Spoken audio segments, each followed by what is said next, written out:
अब ये क्वेश्चन क्या कह रहा है, a ball of mass m moves with speed v and it strikes the normally with a wall reflected back normally.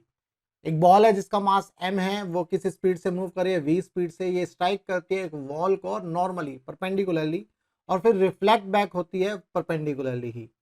If it's time of contact with wall is t then find force exerted by the ball on the wall. मान लेते हैं भाई ये आपकी wall है और एक ball ले लेते हैं, ये आपकी बॉल है। मान लो ये बॉल जो है इस तरह से हिट करेगी, वॉल के ऊपर जाएगी, तो आप देखो इनिशियल में इस बॉल के ऊपर जब स्पीड होगी वो ये है v, और किस डायरेक्शन में है ये, नेगेटिव डायरेक्शन में। क्या मैं इसको ऐसे लिख सकता हूं, माइनस आई कैप, हम इस तरह से लिख सकते हैं। अब क्या होगी, ये बॉल जो है जब ये हिट करके, अब ये यहां पर बॉल जब हिट कर रही है, हिट करने के बाद ये बॉल जो है रिफ्लेक्ट करेगी वापस इस डायरेक्शन में, तो इसकी जो फाइनल वेलोसिटी होगी, क्या हम इसको इस तरह से लिख सकते हैं, ये स्पीड हो गई और ये प्लस आई कैप, यहां पर v इनिशियल हो गया आपका, हम इस तरह से लिख सकते हैं। अब जब बॉल यहां पर वॉल के साथ कुछ समय तक टच में थी, कितने समय तक कांटेक्ट में थी, कितने समय तक टच में थी, टी टाइम तक, ये है आपका टी टाइम। क्लियर है? तो अब हमने ये देखा कि इस टी टाइम में इस बॉल का जो है मोमेंटम चेंज हुआ है। भाई there is a change in momentum of the ball, तो change in momentum of the ball वो क्या है, P final minus P initial.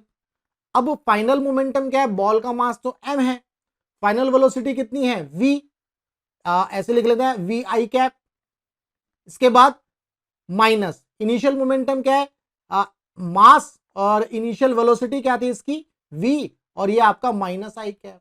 तो क्या आप देख पा रहे हैं यहां पर m v I cap minus minus plus m v I cap, तो हमारे पास ये हो जाएगा 2mv आई कैप।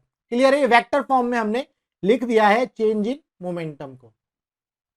अब हमें ये पता है न्यूटन का जो सेकंड लॉ है वो ये बोलता है कि जो फोर्स होता है वो होता है rate of change of momentum, rate of change of momentum, या फिर delta P over delta T. भाई यही बोलता है। अब डेल्टा पी तो हमने निकाल लिया, 2mv अगर मैग्नीट्यूड की बात करी जाए, और टाइम हमारा कितना दिया हुआ है, ये टी टाइम दिया हुआ है, इसका मतलब हमारा आंसर 2mv बाई टी ये आ गया, और ये किसके इक्वल है, फोर्स के। ये according to Newton second law है। क्लियर है? तो क्वेश्चन नंबर 15 का जो आंसर आया वो आ गया हमारा 2mv by T, first option correct है। उम्मीद करता हूं आपको ये कॉन्सेप्ट समझ में आया, क्योंकि कॉन्सेप्ट में ये था जो rate of change of momentum है वो फोर्स के इक्वल होता है, तो यहां पर बॉल का मोमेंटम चेंज होता है। भाई इनिशियली कुछ मोमेंटम है, फाइनली कुछ और मोमेंटम है, डायरेक्शन की चेंज होने की वजह से, तो इसीलिए जब मोमेंटम में चेंज आया तो फोर्स में चेंज आएगा, और हमारा फोर्स होता है डीपी बाई डी टी या delta P by delta T. ये सेकंड लॉ के हिसाब से हुआ। तो उम्मीद करता हूं कॉन्सेप्ट अच्छे से क्लियर हुआ। अगर कॉन्सेप्ट क्लियर हुआ तो वीडियो को लाइक करना और ज्यादा से ज्यादा शेयर करना, चैनल को सब्सक्राइब करना मत भूलिएगा। फिजिक्स बाय विजय एकेडमी। मिलेंगे नेक्स्ट क्वेश्चन में।